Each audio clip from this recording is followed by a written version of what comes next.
Thank you for taking the time to meet with me today. Thank you, Ryan. My pleasure. Thank you for having me. This is wonderful. My first question is, can you walk me through your career path, starting with college and any internships or jobs you had prior to teaching?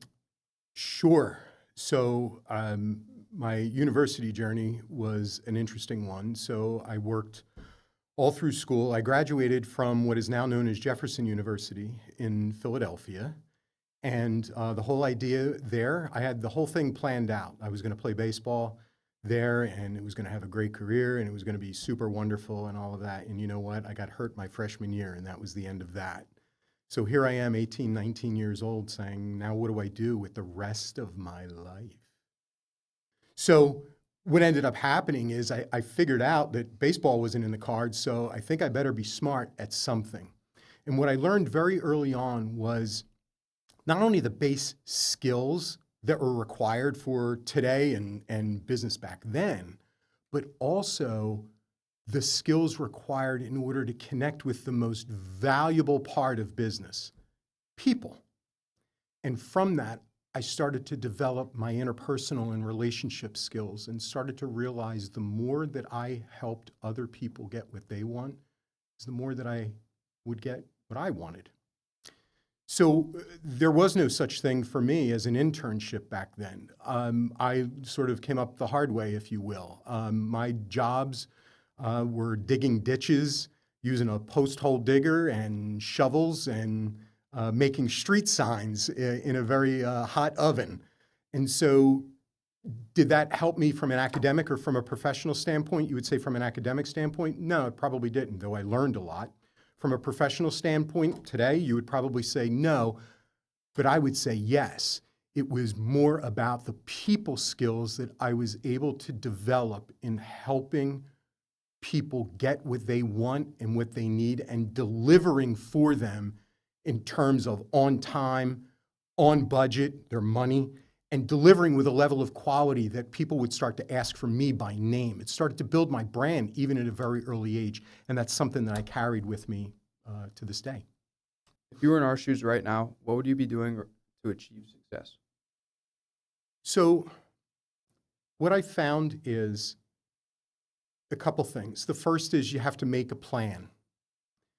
There's the old story about when the Israelites in the Bible leave Egypt, and it takes them 40 years to get through the desert to the land of milk and honey. But actually, if they had a map or a plan to get there, you could really walk it in like 3 days.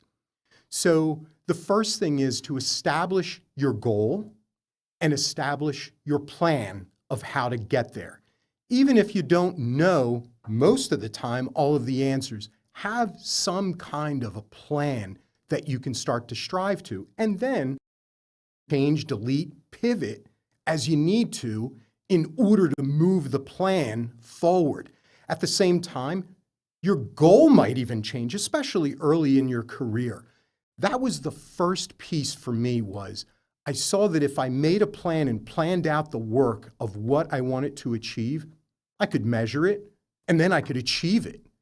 To me, that's a foundational component for any professional, let alone an early career professional. And it's even if you might know 10%, 20%, 30%, because the more experience then you get, the more galvanized, the more strengthened your plan gets. And then frankly, you might even say, I don't even like the goal anymore. Or you achieve the goal, and then you go and you set another goal and set another plan. And that's how you continue to grow and evolve. So that would be the foundational point that I would make. Which skills are most important for a job in this industry? Well, I guess there's a few things to consider there. The first one is you're the first generation, Gen Z, coming into a job market where there is artificial intelligence, where there is a tool out there that helps supercharge legacy or heritage workers, which may actually suppress opportunities for an early career professional. Why? Because they have a level of tacit knowledge and experience that you simply don't have. And then when you charge them with AI, wow, even the mediocre get smarter and faster and more capable. So that's number one. Number two is you're going to be, Gen Z is going to be the first generation who's going to lead people and robots on the same team, or AI agents as they're called today. Well, that takes a level of amazing skill and flexibility. But I guess the first thing to do is to be able to establish yourself so that you have that opportunity in the first place, that you earn that opportunity, but you have it. Here's what I recommend, and this is what I've seen over 20 plus years. I've written a book about it. I teach it. I've taught it to 30-year professionals and early career professionals and students. Number one, skills that just aren't AI-able, right? Soloist. Not alone, soloist, the ability to own a piece of work, take responsibility, accountability for it, deliver in terms of time, cost, and quality. True ownership. Not that you know everything, but that you own everything to drive it, which helps you build that brand we talked about, your reputation for quality, your reputation for trust. Two, it is a team sport. Whether it's both human and AI, it is a team sport business. So the ability to be a team player in a dynamic environment, which is business, if you can demonstrate that you can be, at one moment, a subject matter expert, at another moment, the person digging the ditch, at another moment, just the leader, at another point in time, just someone who gets the coffee and takes the meeting notes, that all has value. So to be that team player in a dynamic environment is something that no AI can replace. Three is intellectual curiosity and critical thinking. The ability to ask who, what, when, where, why, how questions. The ability to ask what if. Why are we doing this? What if we did this? No AI is going to support the change management and leadership required for that. That's the human part. Also, in that, the understanding of relationships, the politics, the sort of messy and the gaps that exist, that's complex business problem solving. Number three. Does this make sense so far? It does, yeah. Communication is definitely number four. What I call communication is in two different ways, omni-mode and omni-channel. Omni-mode is the ability to communicate in 20 different ways, perhaps even the same message, whether it's a PowerPoint deck, an Excel spreadsheet, a Word document, a text, a social media post, face-to-face conversation, or on the phone, or through a Zoom meeting. That ability to be multimodal in your communications is going to help so many people and so many artificial employees as well. It allows you to succeed because you can communicate messaging back and forth and goals. Omnichannel is the ability to meet people where they are at a high level, like an executive, a low level, like someone who's really doing the work, at a very technical or disciplined level, and a not so technical or disciplined level, the ability to bring people along. The last one I would say, no AI is going to replace, is grit and determination to get stuff done. Now, I don't mean just like running through a wall. I mean just running through the door, right? And being able to do that again and again with quality, persistence, and resilience. That builds your brand, that builds your trust, that builds your credibility. And when you do all those things, Ryan, that's where opportunity comes. And that's where early career professionals can thrive. Do you have a story where you were facing adversity and how you battled through that to reach the end goal? No doubt.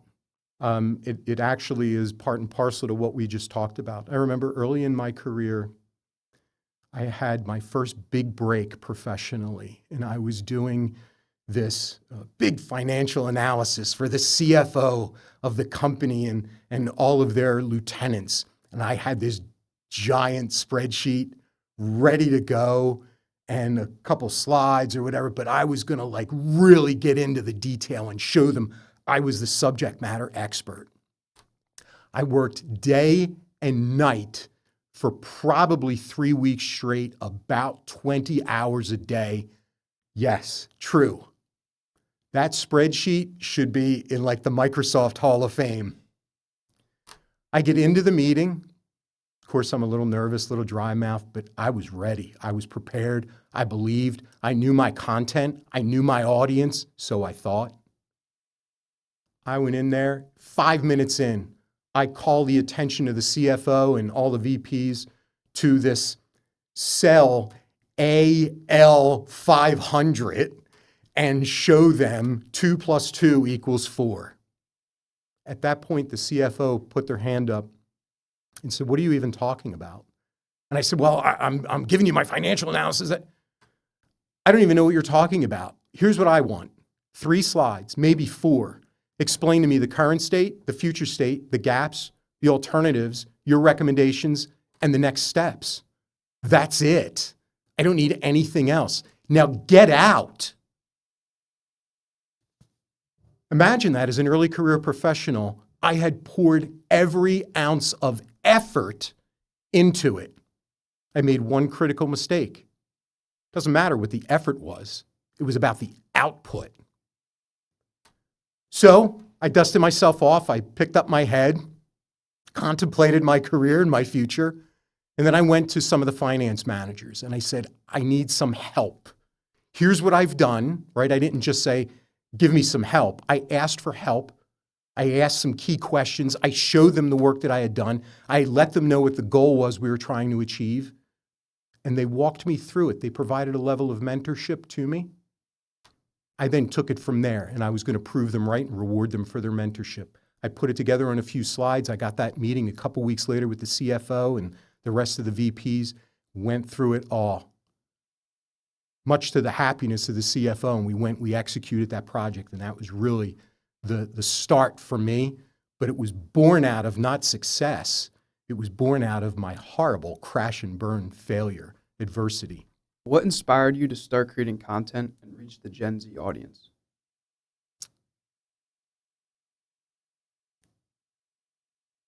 That's a very short answer, but a very deep one. The content part, people still think I'm crazy for doing what I'm doing and helping this next generation. I had a fantastic career, one of the largest, best companies on the planet, in a key global leader role, driving billions of dollars for the largest, most ambitious clients in the world, with the greatest team built from the ground up in my own image and likeness.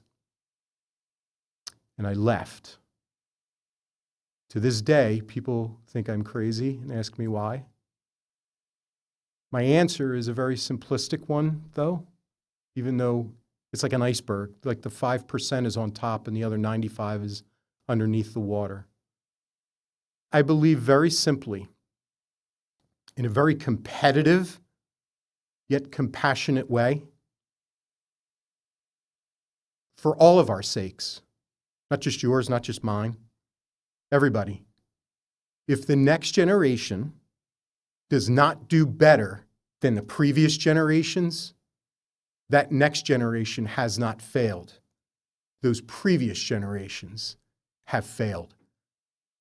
I cannot let that happen. I won't. It's the competitive part in me and the compassionate part, because I believe if we can get to the next generation early enough and empower and enable and supercharge them, that they become the next transformational business leaders that we all know in some way the world needs so badly. The way for me to do that, to reach as many people as possible, to grow that community, Ryan, of next generation success, is I think I need to go the social media route and share a life of lessons, both business and personal, that have brought me to this day. And if I can do that at scale, I can reach enough people to help transform the world of business for the better. What does a great business leader look like to you? A great business leader looks to me, I'll describe them. They have two giant ears and a very small mouth. It's because they listen twice as much as they talk. They listen to their team. They have not necessarily a giant brain above their shoulders and between their ears, but they have a mind and a soul that says, we're going to drive to an outcome, to a goal. And we're going to do that with our people, with good business process, good ethical business process, driven by technology or enabled by technology. That leader then enables the team to go be better than the leader themselves.